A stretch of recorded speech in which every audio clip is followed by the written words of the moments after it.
একরকম সতর্ক বার্তায় উচ্চারণ করলেন বাংলাদেশ ব্যাংকের governor doctor Ahsan H Mansur. তিনি বলেছেন, বাংলাদেশ ব্যাংক দেশের ব্যাংক খাতে নজরদারি কাঠামোতে কিছু মৌলিক পরিবর্তন আনার উদ্যোগ নিয়েছে, কিন্তু সেগুলোর সঠিক বাস্তবায়ন নির্ভর করছে রাজনৈতিক পরিবর্তনের ওপর। সোমবার বাংলাদেশ ব্যাংকের প্রধান কার্যালয়ে আয়োজিত সংবাদ সম্মেলনে তিনি একথা বলেন।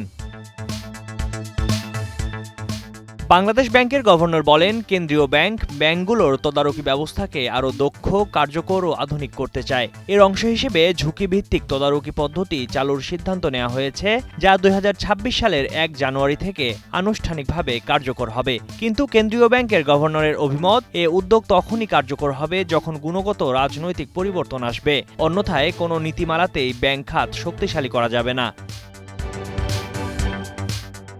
গভর্নর বলেন, ইতিমধ্যে ২০ ব্যাংকের সঙ্গে পাইলটিং কার্যক্রম শেষ হয়েছে।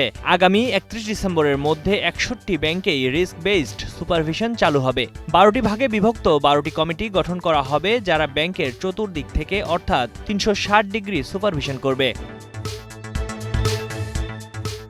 এখনো অনেক ব্যাংক থেকে গ্রাহকরা আমানত ফেরত পাচ্ছেন না। এ বিষয়ে সাংবাদিকদের প্রশ্নে গভর্নর বলেন, ছোট ছোট আমানতকারীদের টাকা পরিশোধে বেশ কিছু ব্যাংকে তারল্য সহায়তা দেওয়া হয়েছে, তবে বড় আকারে আমানত ফেরত পেতে সময় দিতে হবে। তবে তিনি আশ্বস্ত করেন, সব ব্যাংকেই আমানতকারীদের আমানত সুরক্ষিত রয়েছে, ধাপে ধাপে টাকা পরিশোধ করা হবে। ঝুঁকি নির্ভর তদারকি কাঠামোর মধ্যে আসলে কি থাকবে? কেন্দ্রীয় ব্যাংক বলছে, প্রতিটি ব্যাংকের আর্থিক, বাজার পরিচালনাগত, আইনগত ও কৌশলগত ঝুঁকি নিখুঁতভাবে চিহ্নিত করা, এটাই হচ্ছে ঝুঁকি ভিত্তিক নজরদারির কাঠামোর মোদ্দা কথা।